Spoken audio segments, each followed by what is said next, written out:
ఆ నియోజకవర్గంలో ఆ రెండు వర్గాల మధ్య పాము ముంగిస అన్నట్లుగా వైరం ఉంటుంది. ఆ రెండు వర్గాలు గనుక పొరపాటున ఎదురయ్యాయా ఇక అంతే సంగతులు. రెండు వైపులా ఎన్నో కొన్ని తలలు తెగిపడాల్సిందే అన్నట్లుగా కొనసాగుతుంది వారి మధ్య వైరం. జగన్ హయాంలో ఒకరు చక్రం తిప్పితే కూటమి హయాంలో ఇంకొకరు బస్తీమే సవాల్ అంటున్నారు. కానీ అందులో ఒకరిని నియోజకవర్గ కేంద్రంలో అడుగు పెట్టకుండా పోలీసులు బహిష్కరించారు. అయితే ఆయన దీనిపై న్యాయస్థానానికి వెళ్లగా కోర్టు ఆయనకు అనుకూలంగా తీర్పు చెప్పింది. ఈ తరుణంలో మళ్ళీ ఆయన అక్కడ అడుగు పెడితే పరిస్థితి ఏంటి?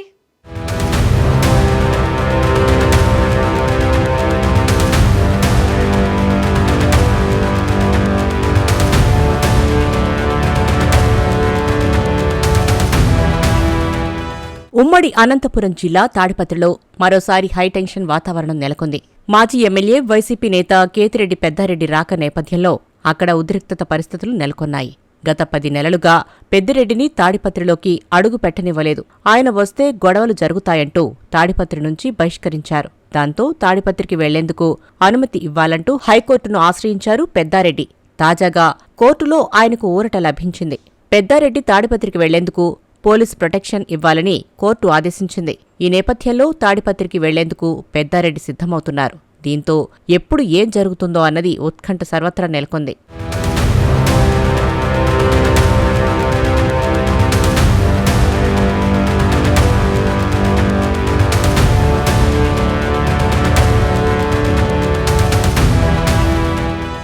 అసెంబ్లీ ఎన్నికల సమయంలో తాడిపత్రిలో జరిగిన అల్లర్లను ఎవరూ మర్చిపోలేరు. తాడిపత్రిలోకి వెళ్లకుండా పోలీసులు తనను అడ్డుకుంటున్నారని, జేసీ ప్రభాకర్ రెడ్డి, టీడీపీ కార్యకర్తలు తన ఇంటిపై దాడికి పాల్పడ్డారని పెద్దారెడ్డి హైకోర్టును ఆశ్రయించారు.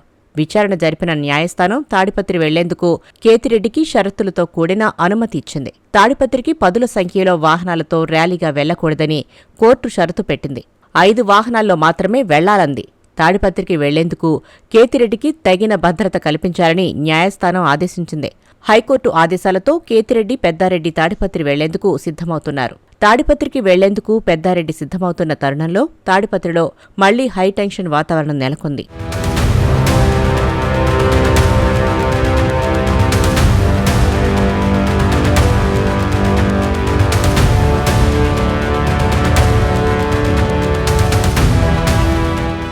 రెండు 2019లో తొలిసారి తాడిపత్రిలో వైసీపీ తరపున పెద్దారెడ్డి విజయం దక్కించుకున్నారు. దీనికి తోడు వైసీపీ అధికారంలోకి వచ్చింది. దీంతో తనకు తిరుగులేదన్నట్టుగా పెద్దారెడ్డి చెలరేగిపోయారు. జేసీ ప్రభాకర్ రెడ్డితో వివాదానికి దిగారు. జేసీ కుటుంబంపై ఉక్కుపాదం మోపడమే కాకుండా వారి ట్రాన్స్పోర్ట్ వ్యాపారాన్ని దెబ్బతీసేలా వ్యవహరించారన్న ఆరోపణలు కూడా ఎదుర్కొన్నారు. ఏకంగా జేసీ ఇంటికి వెళ్లి బెదిరింపులకు పాల్పడ్డారు. సవాళ్లు రువ్వారు. అయితే అన్ని రోజులూ ఒకేలా ఉండవన్నట్టుగా 2024 ఎన్నికల్లో జేసీ కుటుంబం విజయం దక్కించుకుంది. అయినా తనదే పైచేయి అన్నట్టుగా ఎన్నికల ప్రక్రియ ముగిసిన తర్వాత కూడా పెద్దారెడ్డి దూకుడుగానే వ్యవహరించారు. తాడిపత్రిలో తన పరివారంతో ఆందోళనలు, నిరసనలు చేపట్టారు. తీవ్ర హింస కూడా చెలరేగింది.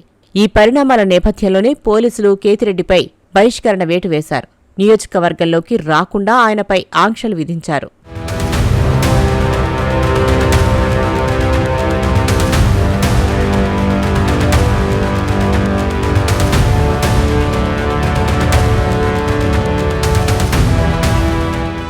జేసీ వర్సెస్ పెద్దారెడ్డి మధ్య వైరం ఈనాటిది కాదు. ఏళ్ల నుంచి అది కొనసాగుతూనే ఉంది. అసెంబ్లీ ఎన్నికల సందర్భంగా చెలరేగిన అల్లర్లు చూస్తే తాడిపత్రిలో ఒక యుద్ధ వాతావరణం తలపించింది. టీడీపీ, వైసీపీ వర్గీయులు ఒకరిపై ఒకరు రాళ్లు రువ్వుకోవడం, పోలీసులు బాష్పవాయువు ప్రయోగించడం, 100ల సంఖ్యలో కేంద్ర బలగాలు తాడిపత్రిలో మోహరించి పరిస్థితిని కంట్రోల్ చేసేందుకు ప్రయత్నించడం అందరికీ గుర్తుండే ఉంటుంది. ఆఖరికి జేసీ కుటుంబం, కేతిరెడ్డి కుటుంబం తాడిపత్రి విడిచి వెళ్తేగాని అప్పుడు పరిస్థితి అదుపులోకి రాలేదు. 100ల సంఖ్యలో టీడీపీ, వైసీపీ నాయకులు, కార్యకర్తలపై కేసులు నమోదయ్యాయి. 100ల సంఖ్యలో రౌడీ షీట్లు ఓపెన్ అయ్యాయి. ఇంకా అనేక మంది అల్లర్లలో పాల్గొన్నవారు ఇప్పటికీ ఎక్కడకు పారిపోయారో తెలీదు.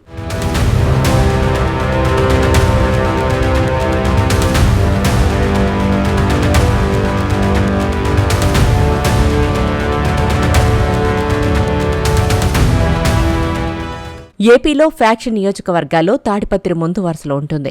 కొడవళ్లు, కత్తులు, నాటు బాంబులు, హత్యలు ప్రతీకార ఘర్షణలు ఇలా హింసకు అడ్డాగా తాడిపత్రి నియోజకవర్గం ఒకప్పుడు అట్టుడికిపోయేది. 2 వర్గాల మధ్య జరిగే ఘర్షణలో ఎందరో అమాయకులు బలయ్యారు. వారి కుటుంబాలు ఇప్పటికీ కోలుకోలేదు. అలాంటి తాడిపత్రిలో ఇప్పుడు ఏ క్షణం ఏం జరగబోతుందో అన్న టెన్షన్ నెలకొంది. 2 వర్గాల మధ్య ఏ చిన్న సంఘటన జరిగినా భారీగా నష్టం ఉంటుంది. మరి తాడిపత్రి పోలీసులు అలాంటివి జరగకుండా ఏం చేస్తారన్నది ప్రశ్న. తాడిపత్రి నియోజకవర్గంలో ఫ్యాక్షన్ గొడవలు ఈనాటివి కావు. గత 4 దశాబ్దాల నుంచి అవి కొనసాగుతూనే ఉన్నాయి. ఒకరు అధికారంలో ఉంటే మరొకరిపై దాడులు జరగడం అక్కడ సహజం. అమాయకులు బలవుతున్నప్పటికీ తాము ఫలానా నేత అనుచరుడినని చెప్పుకోవడానికే ఎక్కువ మంది ఇష్టపడతారంటే పరిస్థితి తీవ్రత అర్థం చేసుకోవచ్చు. ఫుడ్డు నుంచి ఇంట్లో అవసరాలన్నీ నేతలే వారికి సమకూరుస్తుండటంతో నేతలకు ఊడిగం చేయడమే నయమన్న పరిస్థితికి తాడిపత్రిలోని కొందరు యువకులు చేరిపోయారంటే అతిశయోక్తి కాదు. చివరకు ఈ ఘర్షణలలో బలయ్యేది వారే.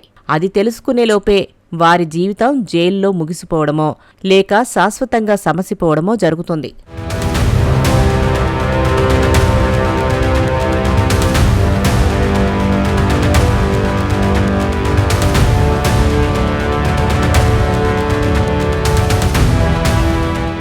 ప్రధాన ప్రత్యర్థులుగా గతంలో జేసీ సోదరులతో పాటు కేతిరెడ్డి పెద్దారెడ్డి, పేరం నాగిరెడ్డి, సూర్యప్రతాపరెడ్డిలు ఉండేవారు. 1994 నుంచి తాడిపత్రి రగులుతూనే ఉంది.